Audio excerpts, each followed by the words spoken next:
don't disregard the impact that the 7-3 that became, even the 6-2 versus, well, it's still a 6-1 actually, but versus the All Blacks 5-3, the impact that those forwards made, and the decision for me, I still feel in those conditions, and playing a final and being very kind of tight.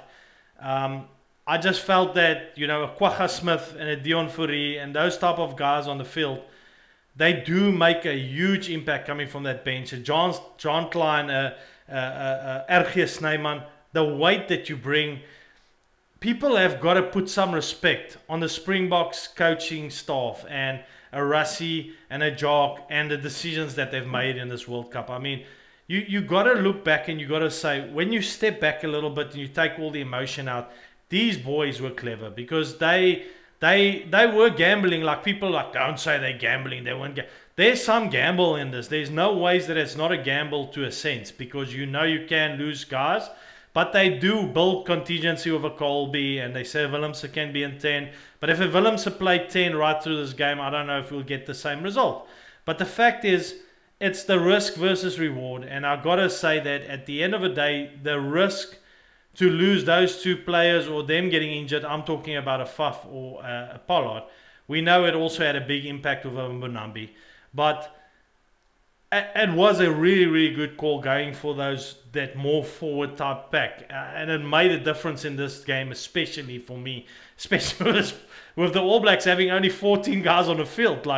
And all those guys coming from the bench. And it's just, I've got to just lastly say, from an All Black perspective, this is what's amazing about the All Blacks. 14 men on the field, and still staying in that game, you know, with the Springboks bringing all that impact. If you look at that statistically, you think, oh, you know, all those Springboks forwards coming on and all of that, this is gonna, the Springboks really had the first half, it was theirs. And you think, it ended up to be this close. You know, it was phenomenal from the All Blacks, but at the same time, I got to say that 7-1 call was a good call from Rassie and Jacques. We got to give Jacques his respect as well, you know. It's yeah, I don't know how they came to making their decisions, but it turned out to be the right one. Yeah, but again, it's hindsight. And if the result went the other way, then I'm pretty sure everybody would be complaining about it not having been the best of choices. You know, it's like one of those all or nothing kind of situations.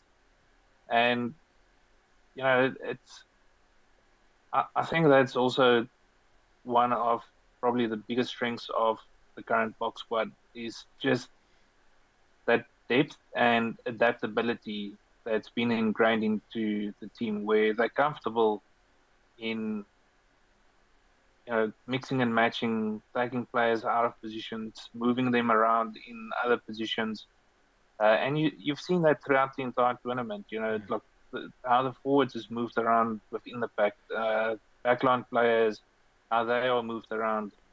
You know, one covering, you know, whatever position, and I think it just gives them that like level of confidence that exactly, like, put some respect. It's just so easy for somebody to slot into whatever position, and you know that's not by chance. There's a lot of, but put some respect on the Springboks and the coaching staff, and put some respect on Springbok rugby and the name. Like, they were booed right through this final because everyone hated them, because they just about beat everyone just by 1 point, and everyone was kind of pissed off that they just lost by 1 point. But the fact is, let's just put some respect on the Springbok name and the game and what they brought. Like, I just feel personally, we are at a point now where, you know, we are the champs. And listen, I've been humble all along, but at some point you got to say, put some respect on this coaching staff. Put some respect on what's transpired here, because this is not just by luck. You don't, you know, lightning strikes once or twice, as they say, not 3 times. Tell the people that is our motivation. We love being the underdog. Yeah, no, for sure. for sure. motivate Springbok players. I mean, yeah, Look into the history of the game. yeah, The best box performances is where they've been written off yeah. or going into big games as the underdogs No, with nobody giving them a chance. I just Uh, feel we got to celebrate it a they bit, you feed know. off that. Yeah, and we got to celebrate it They a bit. absolutely feed off that negativity. They I don't think the Springbok team cares about what anybody else than South Africa thinks about them. And you know what? If I can flip that, like from a All Black perspective, things they could have done that they didn't do in this game is, you know, and look, you know, I've got a lot of All Blacks viewers, but there's a lot of Springbok viewers as well. But the fact that the point that I'm trying to make here is when you look at the All Blacks performances, they didn't look to put those little dinks in behind the rush defense, and the rush defense put them under a lot of pressure. And I didn't see enough of a clever kicking game. And even Moanga was under a lot of pressure. Peter Steph the toy, 26 tackles in this game and just smashing guys all over the field. I mean, you can make a highlight reel of how he was tackling guys, you know. And if you look at it all, it's just like strategically, I don't know if they came with the best strategic game in this this final, because even though they lost by 1, but that's just All Blacks, amazing. We got to still say that, you know, if they played a more clever strategic game by putting those little kicks in behind our rush defense, you know, I saw more of that from Ireland. I saw more of that from some other teams. Even Antoine de Pont, injured and all, putting those little kicks behind us. I didn't see enough of that, and it just felt like the All Blacks were under pressure from the start. But yet they kept themselves in this game right through. So I also think, you know, early in the tournament, you got to remember that players like kind of match the performance or the input to the stage of the tournament. I think, you know, it's like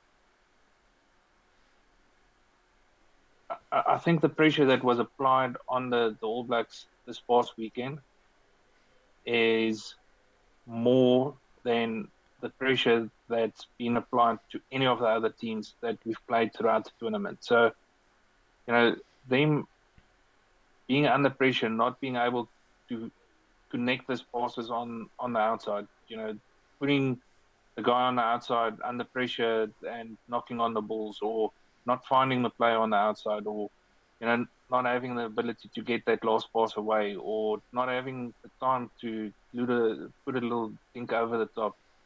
It's not by accident.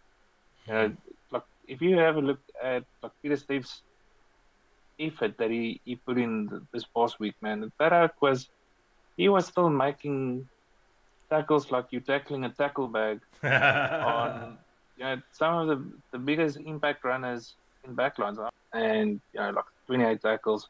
I think in the 77th minute he was smashing Jody Barrett, like, that's renowned as one of the biggest centers in the game, and just smashing him like a tackle bag. I mean, that's tremendous effort that went in, and it's just an absolute empty the gas tank in everything that you had in the game. I've seen Moanga miss kicks, and I've said this right through from the quarters, semis especially. I mean, it was too comfortable. It was against Argentina, but that's the fact is, even though it's comfortable, you still got to put them through, and he was missing, you know, as soon as, like the ones, he was a bit like Marnie Libok, the ones that you don't expect him to kick through, he kicks through, and the ones that you expect him, the sitters, he misses. And this was again in the final, like Richie Moanga missed a kick, and then Jody Barrett missed a kick. And the fact is, you got to look at those things. That's the difference with the Springboks, where they decided they're going to go Pollard, and a good call there from you, because you've been saying all along when the big games come that eventually the Springboks will come to that realization that Pollard is the guy to go to, and well done to you for that, because it came to a fruition in this final where they said, we're going with Pollard right through the game, and the best call they could have ever made, because Marnie might have missed some of those kicks, Pollard didn't. And let's be honest that Pollard overall now has to be seen as a better kicker, place kicker, than Mo'unga. Maybe not statistically if you look at all the games, but Mo'unga was missing some kicks right through from the quarters. He was missing some kicks, you know. I think it comes down to context of the game. What game are you playing? And last week, but you got to always put them through. You got to always put them through. You can't be like, oh, it's an easy game. You want to go into a final coming off a 1-point win, or do you want to go into the final coming off a thrashing? Yeah. What was it? 44-16 or something like that. 100%. It's that pressure cooking environment. You know, I can't imagine. I've never been in that kind of environment, but you know, just the kind of weight, emotional weight that's on the players in that bigger stage. You know, suddenly kicking for goal isn't that easy anymore. Yeah. And you know, I think that's where you saw Ramos miss. Ramos that never missed for French. Huh? No, you saw Ramos that never missed for the French. Missed some kicks in this World Cup. And that's what I mean. Like, you know, but the thing is, that's something you got to be worried about. Like, you got to tell those guys, you got to be on your game. Like, I know it's easy to say, tell those guys, but the fact is that you can't train pressure. Yeah. You can only develop the ability to handle pressure. And I 100%. think that is where the time that Moni's played in this World Cup, you know, it didn't get him the game time in this final. But, you know, in 4 years, if we find ourselves in the final again, Moni might be the guy because he's had the exposure. He's played in the quarterfinals. You know, he's had games in the World Cup, pressure games, difficult games. He's missed the kicks. He knows what it feels like.